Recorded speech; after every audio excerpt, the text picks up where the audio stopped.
Hello mga sisi, ako nga pala si Loie, ex-OFW mula Cyprus.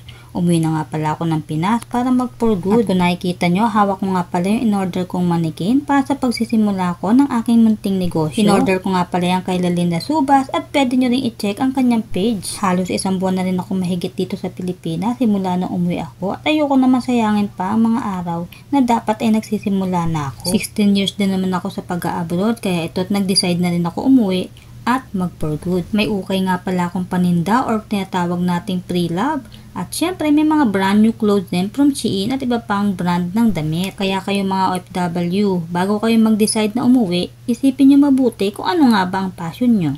Kung mahusay kayong magluto, pwede nyo yung simulan dito dahil ang tao ay patuloy na kumakain. At kung pipiliin nyo naman ang magtinda ng damit gaya ko, piliin nyo yung alam nyong quality pero di ganun kamahal. O sige, magmay na lang kayo